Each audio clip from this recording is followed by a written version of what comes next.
Bonjour les amis. Alors, regardez comme il fait beau. J'ai 24 degrés. Alors je vais aller faire un tour du côté du canal latéral de la Loire.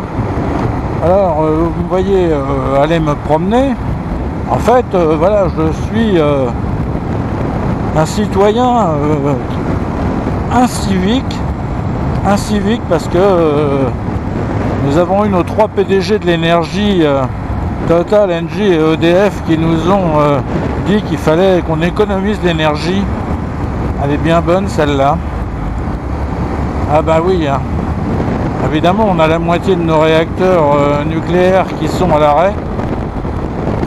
Et pendant ce temps-là, les médias continuent de nous dire qu'il faut acheter du véhicule électrique. Ah ouais. Enfin, ils sont déjà en train de se projeter pour l'hiver. Parce que si les centrales, les réacteurs ne sont pas remis en service, effectivement, on va avoir un gros problème. Sachant que d'habitude, l'Allemagne nous vendait du courant, mais bon là, comme elle utilisait le gaz et que le gaz, malheureusement, la Russie a décidé de leur couper le robinet. Donc il va falloir qu'ils gardent toute l'énergie, ils vont remettre leur centrale à charbon. D'ailleurs, nous aussi, on va remettre notre super centrale à charbon en marche. On avait licencié les gens. Du coup, on va les rappeler. Elle est pas belle la vie. Alors, sachant qu'on avait quand même réussi dans les années 80 à avoir une autonomie énergétique avec nos centrales nucléaires. Bon, après, on est d'accord avec le nucléaire ou pas, ça c'est autre chose, mais bon. Et en plus, bon, ça n'émettait pas de CO2. Le problème, c'est qu'au lieu de faire comme toute bonne entreprise, c'est-à-dire prévoir des provisions pour les réparations et le renouvellement du parc, bon, évidemment, comme c'est l'État l'actionnaire, n'est-ce pas, donc on connaît les qualités de l'État, hein, n'est-ce pas, dans ce domaine de gestion. C'est une vraie calamité. Donc ils ont empoché les dividendes, ils ont demandé à EDF de leur verser les dividendes, donc l'État a empoché les dividendes. Et puis maintenant, EDF est en quasi faillite. Et si vous ajoutez à ça la crise en Ukraine avec la difficulté maintenant de s'approvisionner, eh ben, il faudrait qu'on économise. Alors qu'en fait, on devrait déjà être en train de construire des centrales, puisque c'était pas le tout d'arrêter celles qui existaient, mais il fallait encore en construire d'autres. Le parc éolien sur l'Atlantique, il ne sera pas en service avant fin 2023, enfin si tout se passe bien. Le PR, lui aussi, hein. Donc ce qui veut dire que même niveau carburant, il faudrait se limiter, donc il ne faudrait pas aller faire des petites promenades comme je fais là, hein. Juste s'en servir. Marquez, ils vont trouver le moyen de vous limiter, il suffit d'augmenter le prix, hein.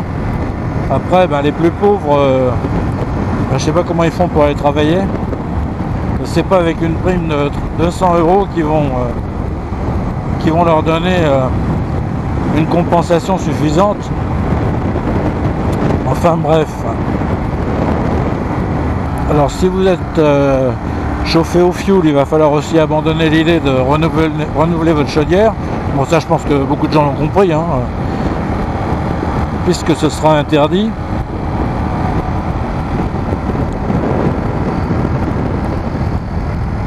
Et quant au carburant, bon, on va espérer ne pas manquer de carburant, parce qu'il manquerait plus que ça. Si en plus on était rationné, enfin ça devient quand même assez formidable. On a beau dire non mais c'était pas mieux avant, mais enfin il fut un temps quand même où même avec la crise pétrolière, on a quand même réussi à vivre très correctement. Alors on est à moins 16% de vente de voitures depuis le début de l'année. Bah oui, hein, ils ont tellement fait exploser les prix, pensant que les gens allaient acheter des voitures à 40 ou 50 000 €. Maintenant la plus petite voiture, même une Dacia, ça va atteindre les 20 000 €. Donc forcément qu'il y a une limite à tout. Du coup le marché de l'occasion se porte nettement mieux. Là on est à Decize. Ouais, c'est bien vert là, hein. Bah, évidemment il y a eu des inondations, alors donc l'herbe elle pousse bien après, hein.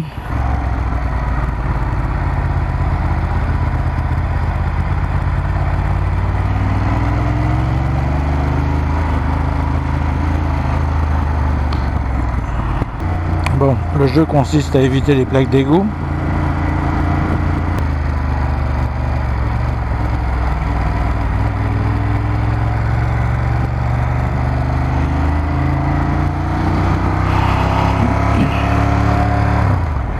Alors avant je tournais tout de suite là à droite, et finalement je me suis aperçu que c'était beaucoup plus simple pour moi d'aller jusqu'à ce rond-point.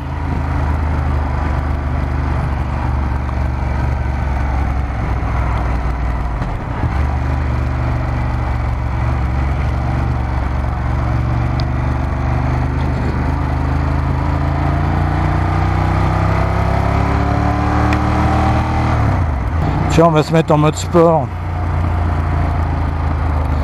Bon, alors vous n'allez pas pouvoir voir.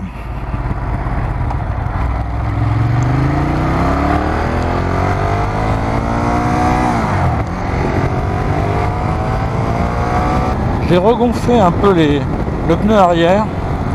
Bon, il me l'avait mis ce qui est préconisé apparemment par Ducati, c'est-à-dire bon, environ 2,4 et 2,6, 2,7 à l'arrière.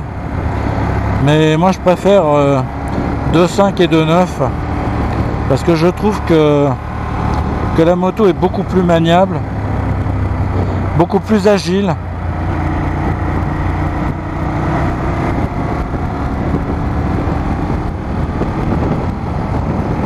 Ah bah tiens, j'en mets des ralentisseurs là. Secouez-moi, secouez-moi. Bon alors là le danger, c'est pas tant le virage que le fait qu'il est en dévers. Et donc vous n'avez pas intérêt à trop prendre ça vite, sinon vous finissez comme moissonneuse là-bas dans le champ de maïs. Voilà. J'espère que cette vidéo vous aura plu.